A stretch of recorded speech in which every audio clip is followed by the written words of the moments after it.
Hi guys, welcome. My name is Kieran of the One Zen Academy and One Zen Wellness. Hope this finds you well. So, as some of you may be aware, of those who follow me maybe on YouTube or Instagram, a big fan of yoga, yoga teacher. I'm going to be doing some yoga classes very, very soon. But I have got some, few asanas that I absolutely love. For the simple reason is they alleviate a lot of issues that I get. So I've had back issues for 20 plus years now. My sacroiliac joint gets inflamed quite a lot. And L5-S1 disc has a slight degeneration, which gives me a whole bunch of problems now and then. So there's two asanas in particular that I've always found help alleviate tension, and one can transition quite effortlessly into the other. And the first one itself is a downward dog. So once you've got a thorough grounding, once you've gone through sun salutations, which we're not going to go through now, you come up, exhale, knees slightly bent. We go into a forward fold, making sure that we're folding forward from our hips, not just our spine.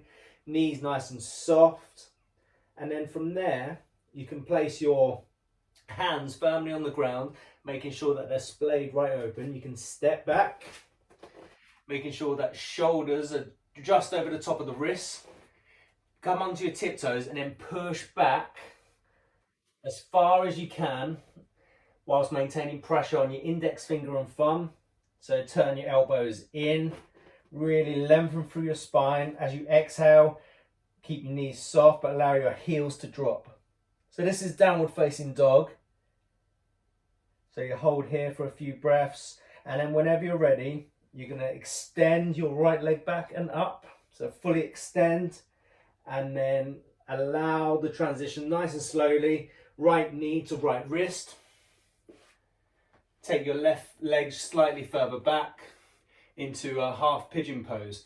Now your hips should be stacked on top of each other. So if you're finding it difficult to try and get your hips to the floor, maybe you've got chunky thighs like myself, then get a block. Just place it just underneath that right buttock and allow yourself to sink on whilst keeping your hips nice and square. What you don't want to do is then side shuffle. So from here, then relax into the posture. Crown of your head pointing up whenever you're ready. And then when you feel a deep relaxation, you're breathing through, you can then come down to your elbows. And it may be quite intense at first. You may find that one side is better than the other. But that's why these blocks are crucial. They're there to assist you. It's not a way of cheating. It's nothing like that. It's just there to assist, allowing you to breathe through. So as you breathe in, inhale through your nose, expand your belly, and relax on the exhale.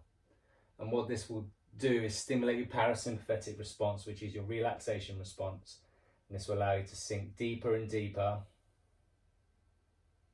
And then whenever you're ready, you just remove the block.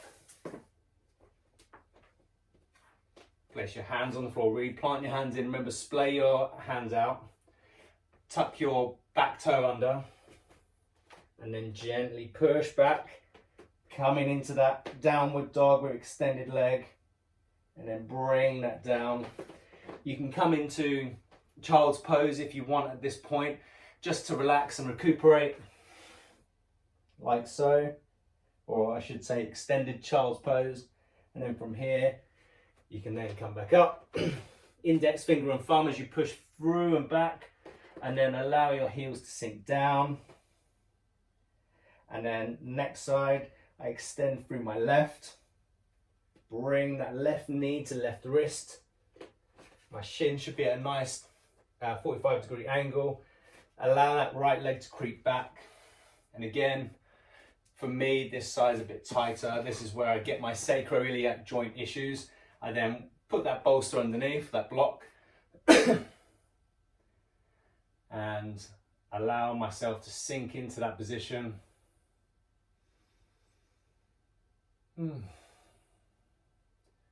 and there's like an instant relief that comes with it. So what this position does is I've got my glute max, my buttocks, and they attach on the edge of my sacrum to my ilium, which is your stereotypical hip bone. And as you stretch it, it opens up your sacroiliac joint on my left side. And if you get a bit of inflammation there, you don't need to force it. You don't need to force the issue at all, but just do enough where you can feel it and it's in a tolerable, comfortable range, and just hold that position. Your nervous system will let go when it needs to. And the reason why I love the downward dog transition is because of the length it gives me through my shoulders, but also through my ankles. Just love the way it feels. And it's quite a nice transition. And then from there, if you wanted to finish up there, come into easy pose and then go into your breath work. My name is Kieran Cronin. Thank you for watching.